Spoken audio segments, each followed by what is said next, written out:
Hi everybody, welcome to your lesson about calculating speed and velocity. So you've probably heard the term speed before, and you probably remember that it is speed equals distance over time.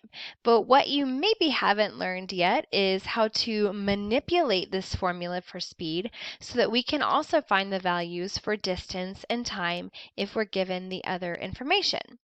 So for example, if we want to ever find distance, we could cover up what you want to know. So that's why that's in orange. And then you're left with speed times time.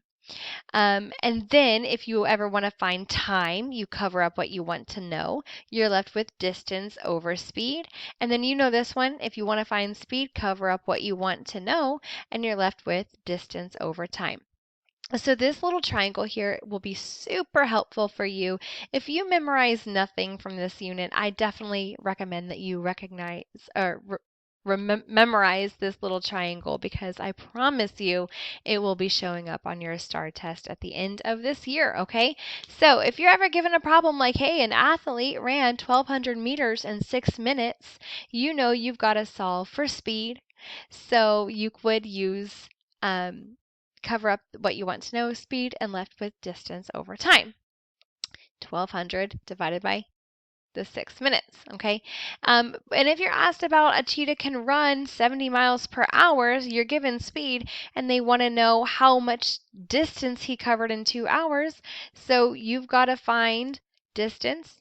So you would say 70 times 2 for the 2 hours, and that would give you your distance. So we're going to do some of that practice here today. Before we continue on with calculating for the speed, you've also got to know this term velocity. Now, velocity is speed, but in a direction, in a given direction. So we can't just say 60 miles per hour. That's speed. We want to know 60 miles per hour east. That would be the velocity, okay? So as velocity changes, speed will change. If you're driving down the highway, have you ever noticed that as you start to change direction, velocity is changing, your speed changes as well. You accelerate on those turns. That's because with a changing velocity, there will become a changing speed as well. So again, we can just manipulate that formula for speed to determine the other variables, distance and time.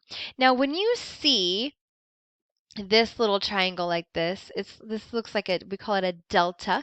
And this little delta means change, okay? So a change in speed over a change in time will give you, or change in direction and change in time will give you speed, and then that will obviously affect your velocity, okay? Your average velocity is displacement over a change in time. Remember that distance does not include direction, but displacement does. You remember that from the other video? So displacement includes direction, and as you know, velocity includes direction as well. So let's talk about manipulating that formula for speed here. So let's do some practice problems. I'm going to try to use my little mouse pad to draw on the screen. I'm sorry if it turns out to be kind of wonky and it's hard to read. So if a car travels at an average of 30 miles per hour, that's my speed, equals 30 miles per hour, and my distance is, oh no, not my distance, silly me. My time is 2 hours. How many miles does it travel? So how many miles is asking for what? It's asking for distance. Well, I don't know why my distance. That's supposed to be a D. Sorry, y'all. Distance equals what? I don't know. So I gotta cover up what I want to know. I want to know distance.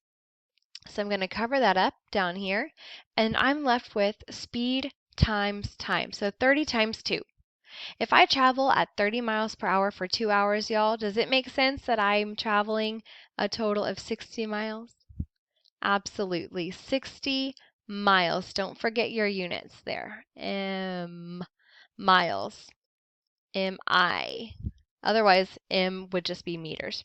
So distance equals 60 miles. Okay, let's try number 2. If a plane is flying at an average speed of 700 miles per hour. Okay, so I know my speed. I heard that. Speed equals 700. All right, and I'm going to fly for a distance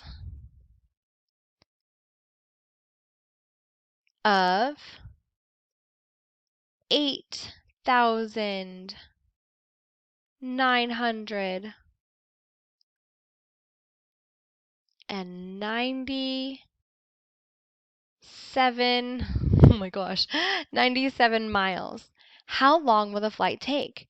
How long will it take? It's asking me for time, so I'm going to cover up what I want to know. I want to know time. I'm left with distance over speed. Am I going to put 700 over 8,997? Absolutely not. No, because I'm not going to put S over D. I'm going to put D over S, right? So I'm going to follow the formula. Distance first. 8,997. I'm going to write it out here. 8,997 divided by 700, because that's the formula. D on top, S on the bottom. Okay? Divided by 7. All right, and that is going to take us, I just did the calculations on my calculator. You can always use yours at home, and on the STAR test, they'll provide you with a simple calculator to do these problems. 12 hours, 12.85 hours. That's what we're going to round to, 8.5. That would be the amount of time. So equals T. Okay? And then finally, let's just do one more. We've got time for one more. This one's a challenge. An elevator moves at a velocity of 10 meters per second. A velocity. Okay, remember our velocity is similar to speed, but it includes direction. So equals to 10 meters per second. And it will travel a distance of 200 meters. What's the change in time? Boop, boom, equals 200. Okay, so remember that velocity is similar to speed, but it includes direction. So we're going to cover up what we want to know, which would be this. We're going to do, we want to know the change in time. Not that one. Erase. We don't need that one. We're going to, again, use this one. We're trying to find time right here. Okay, so distance, 200 over 10. What do we think, guys? 200 over 10. Boop.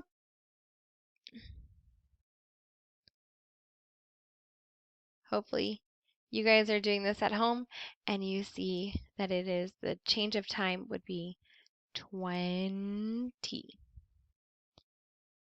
meters per second. 20 seconds, okay? All right.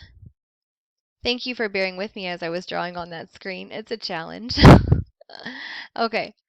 So again, when you calculate speed, what I have to have you remembering each and every time is how to draw this triangle.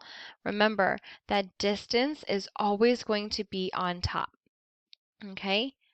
Small d on top. Okay? And then we're always going to have time and speed on the bottom. It doesn't matter the order that you put them on the bottom, if you do S and then T or T and then S, because they're going to multiply them, and it's the same either way you put these. So if you were to do like 2 times 5 or 5 times 2, it's the same. Okay, so it doesn't matter the order here. This is what I want you to remember. So if the McLaurin traveled 100 kilometers in 2 hours, what is the speed of the McLaurin?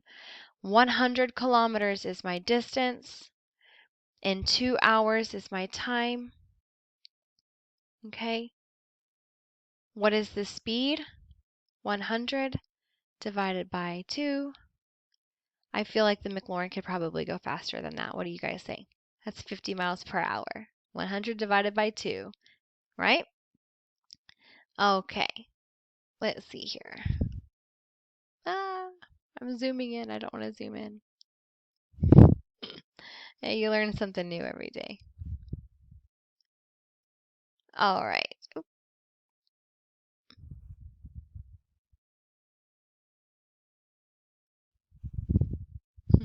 Fun times. All right, you guys. So this one would be a little bit different. Here we were going to have ask how far they travel, okay?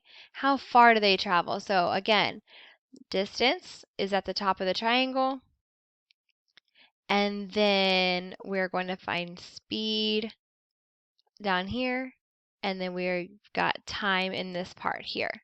So it's given us speed and it's given us time. So we've got to solve for distance. So cover up what you want to know and you're left with S times T.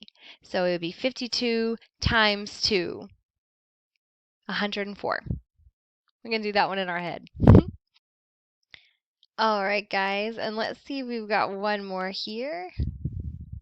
Okay, so the Tesla travels 60 miles at a speed of 45 miles per hour.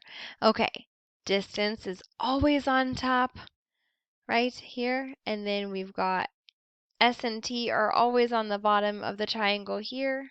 S and T. Okay, so Tesla's traveled 60 miles, so that's our distance.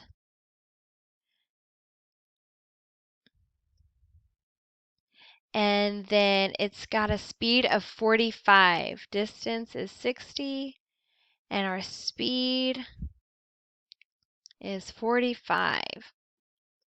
So as always, you guys, we have to cover up what we want to know. It says, how long did it take them? So it's asking us to solve for the time. How long did it take them in time? So we've got to cover up that. And then, of course, we're left, oops, that's a 5. And then, of course, we're left with distance over speed. Okay, so our distance would be 60 over 45. Okay, is 1.3 repeating. So I'm going to just draw a little equals. 1 point, oh, this takes so long. 3. And then I'm going to do this little line for repeating. 1.3 repeating what? Hours, because you see that this is written in hours. 1.3 hours it will take. Okay? H.